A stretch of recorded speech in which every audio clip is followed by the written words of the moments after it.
Muito bem, meus irmãos, depois de termos orado, erguido nosso clamor ao Senhor e termos recebido o seu conforto, seu consolo no nosso coração, a certeza de que Ele ouve nossas orações, depois de termos entoado cânticos de louvor e adoração ao nosso Deus, declarando e envolvendo nossas emoções, nossas afeições na adoração ao Senhor, nós vamos agora, obrigado, querida, nós vamos agora meditar na palavra do nosso Deus e darmos prosseguimento a essa série de estudos na carta de Paulo aos Efésios. Hoje nós vamos ler o versículo 18 do capítulo 5 de Efésios, Efésios 5, 18, um texto que certamente todos nós já ouvimos, talvez já tenhamos ouvido algumas pregações sobre ele, já tenhamos comentado sobre ele, mas que precisamos verdadeiramente, de forma recorrente, torná-lo realidade na nossa vida. E não vos embriagueis com vinho, no qual há devassidão, mas enchei-vos do Espírito. Ou na Nova Versão Internacional, não se embriaguem com vinho, que leva à libertinagem, mas deixem-se encher pelo Espírito. Que Deus abençoe a leitura da sua palavra. Amém?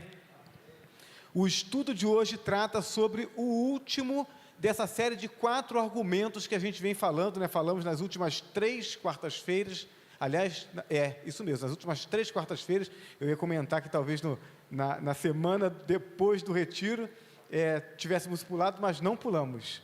Saímos do retiro, do espaço do retiro, da granja, 10 horas da manhã, mas 7 horas da noite estávamos aqui estudando a palavra do nosso Deus. Então, vimos 3 dos 4 argumentos que Paulo vem apresentando, sob os quais os crentes devem estar debruçando a sua motivação, a sua disposição em buscar a santificação. Deus nos quer mais perto. E chegar mais perto de Deus implica em santificação. Então, quem chega perto de Deus, chega perto da luz. Quanto mais luz, menos trevas. Na medida que a gente chega perto de Deus, a luz de Deus dissipa as trevas que há em nós. Mas também, para que cheguemos perto de Deus, precisamos estar decididos em permitir que essas trevas sejam dissipadas. Então, a gente tem que diminuir o nosso apego às trevas e aumentar o nosso apego à luz. Isso é santificação. Eu preciso amar menos o pecado. Eu preciso desejar lançar fora de mim aquilo que contraria Deus, mesmo quando isso tem uma proposta de me socializar mais, de me deixar mais perto das pessoas com as quais eu quero ter um relacionamento, ou que eu, de certa forma, tenho expectativa de receber algum afeto, porque, na verdade, essa é a grande tentação, né? É a gente receber o aplauso daqueles que estão ao nosso redor. O ser humano é tentado por isso. A gente quer receber aprovação, a gente quer que as pessoas gostem da gente. Eu me lembro do pastor Gerson Januário, falando a respeito dessa questão de evangelização, de testemunho de santidade, e ele dizia isso, ele dizia, olha, a gente não quer ser o chato, a gente não quer ser o desfaz-bolinho, né? Aquele que está, aquele bolinho conversando, a gente chega perto, aí sai para um lado, sai para o outro, né? A gente não quer ser essa pessoa, a gente quer ser acolhido. Só que ser acolhido no mundo corrompido é ser solidário ao pecado. E o que a Bíblia nos propõe é a santidade. Então, isso não é uma escolha fácil de fazer, mas precisa ser feita. A gente precisa ser amigo de Deus, ainda que sabendo que para ser amigo de Deus, tenhamos que ser inimigos do mundo. Então, Paulo apresentou 3 argumentos, e hoje nós vamos falar sobre o 4º argumento, que deve nos incentivar a buscar a santidade. Então, o primeiro argumento é a certeza do julgamento. Há um julgamento, um dia todos nós estaremos diante de Deus, para apresentarmos aquilo que fizemos por meio do corpo, bem ou mal. Então, pastor, mas nós já aceitamos Jesus como Salvador, louvado seja Deus, porque aqueles que estão em Cristo, não há mais condenação para quem está em Cristo Jesus. Paulo diz isso em Romanos 8:1. Mas, ainda assim, vamos prestar conta daquilo que nós fizemos. Então, não é juízo de condenação, mas é juízo das obras. Então, Paulo diz, precisamos buscar santificação, porque há um julgamento. Segundo, ele diz, por causa do fruto da luz, nós fomos salvos por Cristo, que é a luz do mundo. E Ele habita em nós, e a luz dele deve brilhar através de nós. Mas para que ela brilhe, nós precisamos estar comprometidos com a santificação. Ele faz-se habitar em nós através do seu Espírito, para que a luz dele em nós dissipe as trevas ao nosso redor. Mas nós precisamos estar comprometidos com essa santificação. Senão, a luz é como se ela tivesse colocado debaixo de uma bacia, debaixo de um balde, né? Tampou a luz, não ilumina ninguém. Não foi para isso que Deus nos salvou e fez habitar em nós o seu Espírito. Terceiro argumento que Paulo apresenta é a natureza da sabedoria. Então precisamos buscar a sabedoria, precisamos viver de forma sábia, porque a sabedoria está em Deus. E Deus, quando nós pedimos sabedoria, Ele nos dá liberalmente. Tiago nos fala a respeito disso. Então precisamos buscar sabedoria. Não é só inteligência, não é só conhecimento, né? O tripé do sucesso na vida é composto de conhecimento, inteligência e sabedoria. Se eu tenho inteligência, eu consigo aprender. Se eu aprendo, eu adquiro conhecimento, mas se eu não sei utilizar devidamente esse conhecimento, então, quantas pessoas que a gente conhece, né, que está com a parede cheia de diplomas e vive fazendo besteira? Por quê? Porque não tem sabedoria para usar o conhecimento que tem, ou às vezes não busca o conhecimento devido. Mas nós temos o Espírito Santo de Deus em nós. Então, o que se espera do crente é que ele haja com sabedoria. E por fim, Paulo agora nos apresenta o quarto argumento que deve nos incentivar à busca da santificação, que é a plenitude do Espírito. Então ele diz, não se embriaguem com vinho em que há libertinagem, mas deixem-se encher pelo Espírito, ou enchei-vos do Espírito, né? A palavra grega aqui é uma palavra só. Então, por isso as primeiras traduções, elas vão dizer enchei-vos. Mas a segunda tradução, né, da linguagem de hoje, vai falar deixem-se encher, ela expressa o sentido desse verbo. Paulo já havia instruído os seus leitores acerca do fato de terem sido selados pelo Espírito. Lá em Efésios capítulo 1, verso 13, ele diz, nele, quando vocês ouviram e creram na palavra da verdade, o evangelho que os salvou, vocês foram selados com o Espírito Santo da promessa. Aquele, portanto, que creu em Jesus Cristo, ele é habitação do Espírito Santo. O Espírito Santo habita em você. Você que creu em Jesus Cristo, o recebeu como único e suficiente Senhor e Salvador. E você foi selado. Tem uma marca em você. A marca que caracteriza você como um filho de Deus. E Paulo também já tinha falado sobre esse selo do Espírito e o cuidado que a gente precisa ter de não entristecer esse Espírito. O Espírito habita em mim. Onde eu vou, Ele está comigo. O que eu faço, Ele está compartilhando comigo. E se eu faço algo contrário à vontade de Deus, eu entristeço o Espírito Santo de Deus. Efésios 4, verso 30. Não entristeçam o Espírito Santo de Deus, com o qual vocês foram selados para o dia da redenção. Irmãos, agir contrário à vontade de Deus é, né, numa expressão popular, é atirar no próprio pé. Por quê? Porque o Espírito de Deus habita em mim.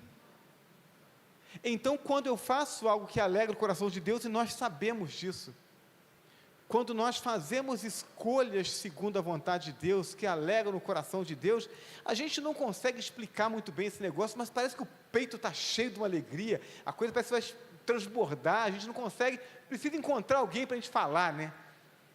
Tamanha alegria. Mas quando a gente faz escolhas que são contrárias à vontade de Deus, isso produz uma tristeza. Por quê? Porque eu entristeci o coração de Deus.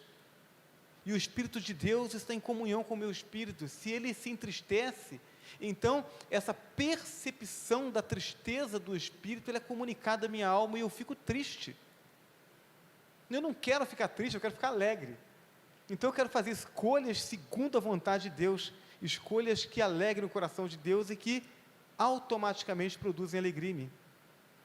Então agora que Paulo já falou sobre a gente que tem a certeza de que o Espírito está em nós e que precisa viver de modo a alegrar e não entristecer o Espírito, agora ele nos diz, olha, não apenas o não entristecer, mas vocês precisam buscar a plenitude do Espírito. Vocês precisam buscar encherem-se do Espírito Santo. O argumento aqui, ele consiste em uma ordem que comunica o próprio propósito de Deus. A obra que Deus iniciou no coração do crente, ela não pode voltar atrás. Graças a Deus. Porque se pudesse voltar atrás, todos nós estaríamos perdidos. Se a obra da salvação que foi iniciada em nós, no dia em que nós compreendemos o Evangelho, que nós abrimos o coração, confessamos Jesus como nosso Salvador, se a obra que foi iniciada naquele momento, se ela pudesse voltar atrás, todos nós estaríamos perdidos, mas ela não pode. O Deus que inicia a boa obra, Ele a conclui. Paulo vai dizer isso em Filipenses capítulo 1, verso 6, estou convencido de que aquele que começou a boa obra em vocês, vai completá-la até o dia de Cristo Jesus. Deus inicia a obra, e Ele leva essa obra até o final.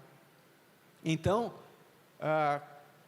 com maior ou menor maturidade, com maior ou menor disposição, com mais ou menos disciplina, nós que cremos em Jesus Cristo, um dia estaremos todos no céu com Deus. Agora, a gente pode viver melhor aqui. Lá será perfeito, mas aqui a gente pode viver melhor. Para a gente viver melhor, a gente precisa disciplinar a nossa vida segundo a vontade de Deus. No Evangelho de João, capítulo 5, versículo 24, nós lemos assim, eu lhes asseguro, quem ouve a minha palavra e crê naquele que me enviou, tem a vida eterna, não será condenado, mas já passou da morte para a vida. Então nós já passamos da morte para a vida, não há como voltar, nós somos filhos de Deus agora, e o seremos para sempre, graças a Deus. Mas essa obra que Deus iniciou em nós, e que Ele vai concluí-la, Ele espera que nós cooperemos com Ele, para que esse desenvolvimento nos leve a experimentar mais de Deus, ainda nessa vida. Eu posso chegar mais perto, um dia eu estarei plenamente na presença dEle, sem as limitações do pecado, desse corpo corrompido, das tentações, mas ainda estando aqui, eu posso chegar mais perto, e esse é o chamado para a santificação. O Espírito Santo no crente não é só o selo, ele é também o motivador de crescimento, fator cujo resultado é a glória do próprio Deus. Quando eu me permito ser conduzido pelo Espírito Santo, quando eu cedo a essa motivação dele, eu caminho na direção de Deus, a minha vida é uma vida melhor, eu vivo uma alegria maior, e a minha vida promove a glória de Deus. Deus espera que isso aconteça. Por isso a busca da plenitude do Espírito não é uma sugestão, não é uma opção, ela é uma ordem. Eu preciso buscar diariamente a plenitude do Espírito. E aí eu quero abrir um parêntese aqui, para falar sobre relacionamento discipulador, porque a gente não consegue manter essa corda esticada, a gente não consegue manter esse ritmo espiritual o tempo todo, se a gente estiver caminhando sozinho. A gente precisa ter alguém junto conosco, a gente precisa ter alguém que está nos motivando, e que a gente também o esteja motivando. A vida cristã não foi idealizada por Deus para ser vivida sozinha. Me mostre um crente que caminha sozinho, e eu vou mostrar para você o crente que não está cheio do Espírito Santo.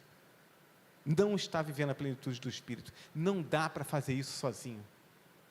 Então, se nós queremos viver uma vida mais íntima de Deus, nós precisamos buscar alguém que caminhe de perto com a gente, alguém que nos solicite contas das nossas disciplinas espirituais, alguém que nos incentive, nos motive constantemente a chegarmos mais perto de Deus. Precisamos fazer isso. Muito bem, vamos dividir então esse quarto argumento, que Paulo apresenta, a plenitude do Espírito, em duas partes. Então, uma parte a gente vai tratar hoje, e a outra parte fica assim como um gostinho para a gente voltar na próxima quarta-feira, para poder descobrir qual é a segunda parte dela. Hoje nós vamos falar especificamente sobre o verbo encher.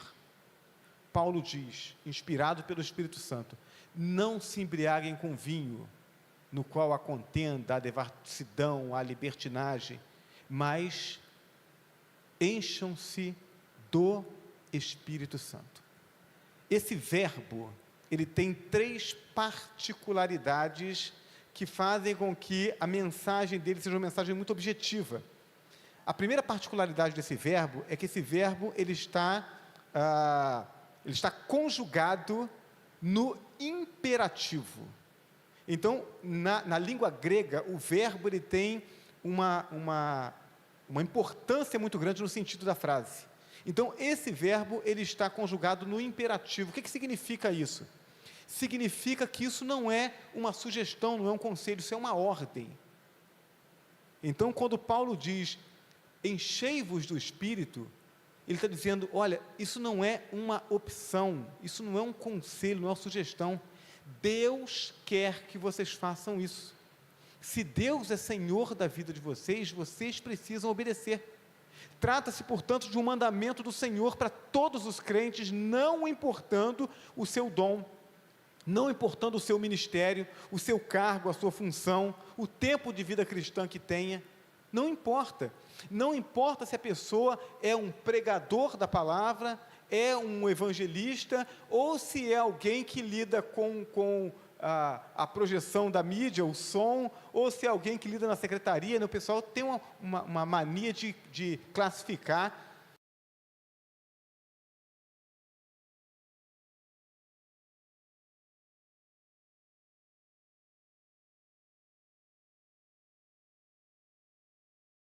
Classificação, a pessoa que ela lida lá com a pessoa, que vai fazer a visita, que prega, esse é o espiritual. Aquele que lida com papel, ele é o menos espiritual. Não, essa pessoa é a pessoa que ela tem um dom e um ministério diferente do seu, mas todos são espirituais, todos estão cumprindo o propósito de Deus, e todos precisam buscar a plenitude do Espírito, para que naquilo que estão fazendo promovam o reino de Deus. Então, a palavra de Paulo é uma ordem de Deus para todos nós.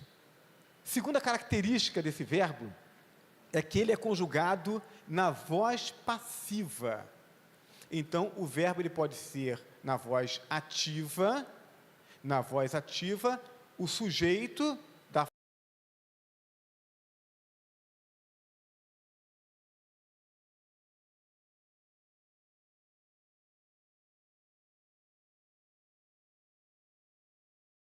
a tradução na Nova Versão Internacional, ela traz uma ideia melhor do significado. Ao invés de ele dizer, enchei-vos do Espírito, ele diz, como está escrito aqui,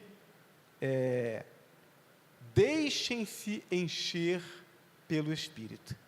Por quê? Porque essa forma de apresentação mostra que não é o crente que se enche do Espírito, mas ele precisa permitir que o Espírito o preencha. Deus nos preenche com o seu Espírito. O que cabe ao crente é apresentar para Deus o seu vazio. Então, eu preciso olhar para mim, e diante daquilo que Deus propõe na sua palavra como vida cristã, como dinâmica da relação com Deus, como sensibilidade do Espírito, eu preciso chegar para Deus e dizer: Senhor, eu preciso de mais. Eu ainda não estou onde deveria estar. Eu ainda não estou preenchido, eu não estou completo. Eu ainda não estou vivendo aquilo que, lendo a Tua palavra, eu entendo que o Senhor espera de mim. A menos que alguém, lendo a palavra, chegue a essa conclusão: não, eu já estou perfeito, né? Se você chegar a essa conclusão, aí eu quero dizer para você que você precisa ajoelhar, chorar e dizer: Senhor, abra os meus olhos, porque quem acha que está perfeito está muito longe de Deus. Quanto mais a gente chega perto de Deus, mais a gente percebe as nossas limitações.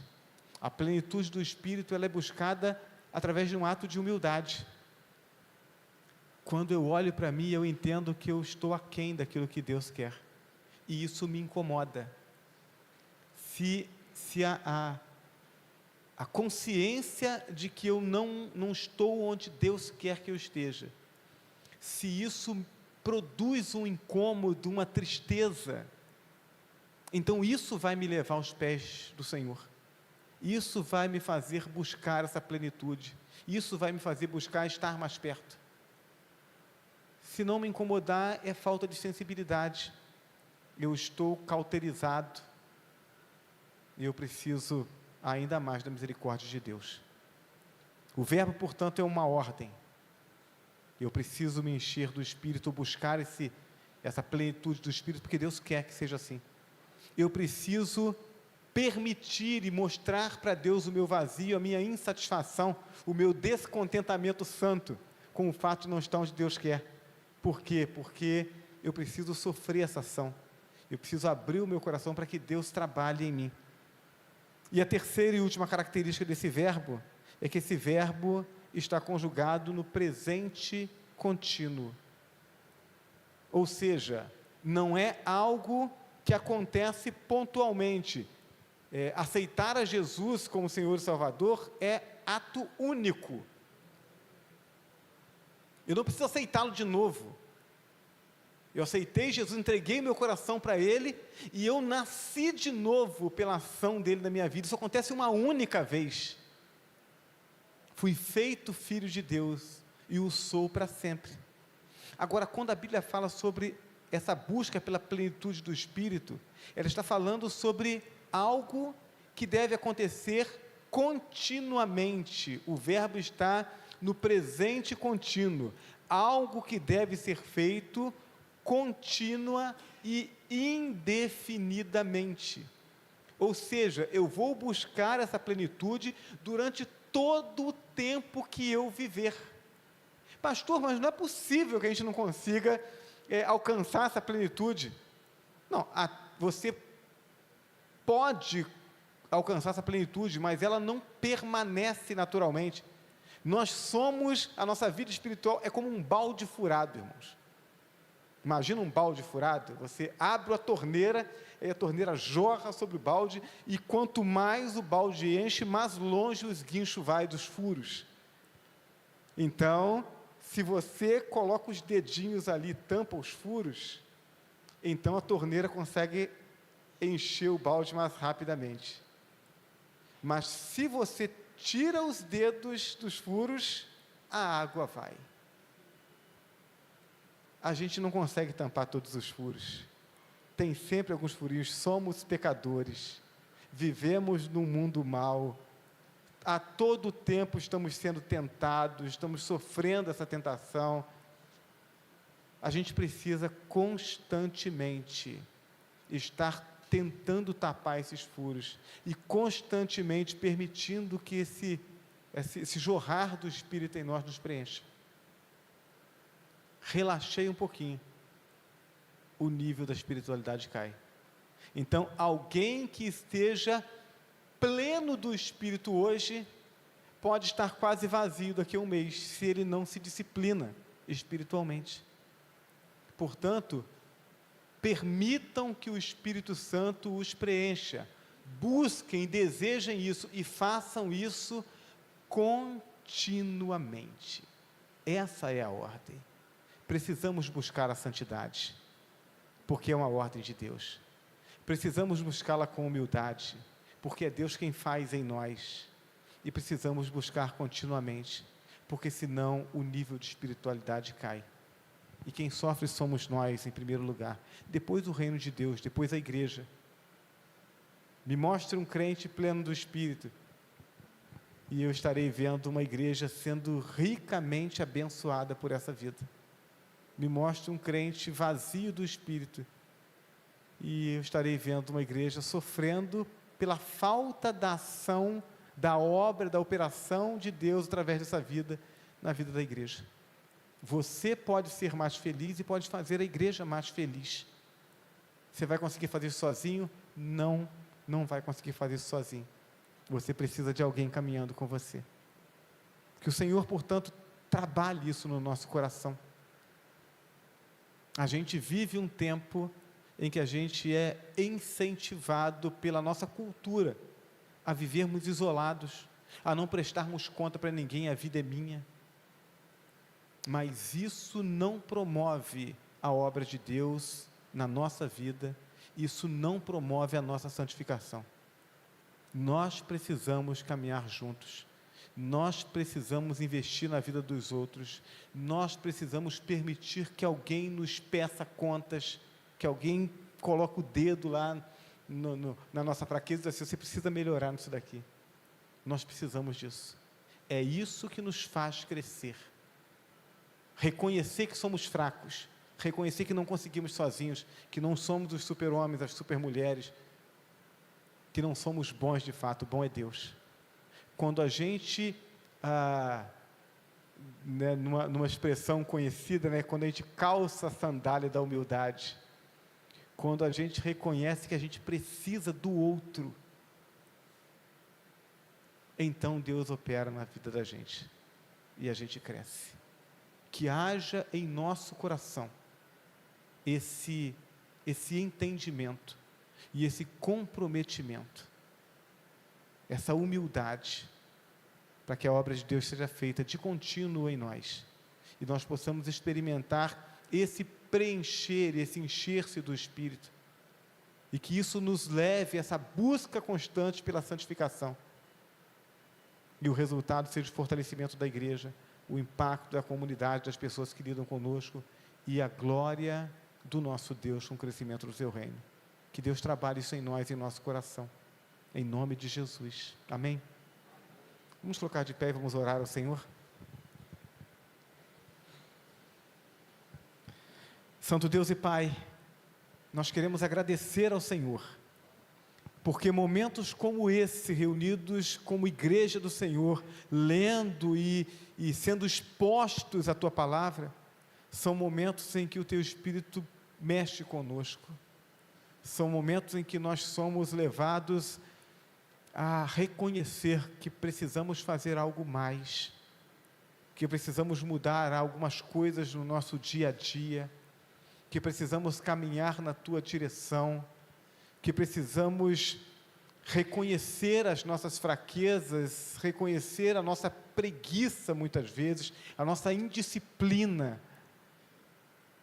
e assim, Senhor, tocados pelo Teu Espírito, caminharmos na direção da Tua vontade. Trabalha isso no nosso coração, Senhor, porque nós sabemos que em nós existe uma lei que é contrária à Tua, uma lei que deseja o pecado e não a santidade. Nós sabemos que vivemos num mundo em que tudo ao nosso redor incentiva o pecado e não a santidade, mas sabemos que a Tua vontade é boa, é agradável, é perfeita. Sabemos que cada passo que damos na direção do Senhor e da vontade do Senhor, isso nos faz bem, isso nos alegra, isso nos traz saúde. Então, ó Deus, trabalhe o nosso coração e ajuda-nos a darmos passos firmes na direção da Tua vontade. E ajuda-nos a buscar parceiros de caminhada espiritual. Além desse grupo que se reúne para adorar ao Senhor no espaço do salão de culto, no espaço da igreja, além desse grupo que alegra o nosso coração quando nós ouvimos as vozes nos momentos de cântico, ou nós contemplamos os olhares quando estamos reunidos, além desse grupo, ajuda-nos a termos pessoas mais chegadas, Senhor. Pessoas com as quais nos encontremos ao longo da semana para orar. Pessoas que se preocupem conosco e nos telefonem, nos mandem mensagem, e que nos lembrem de que precisamos buscar a Tua presença. Pessoas com as quais caminhemos no nosso dia a dia, fortalecendo e sendo fortalecidos, para que então, Senhor, possamos cumprir a Tua vontade e vermos a Tua obra sendo realizada em nós e através de nós. Conduza-nos nesse caminho de santidade. Nós oramos em nome de Jesus, o nosso Salvador. Amém? Vamos adorar o Senhor com mais um cântico.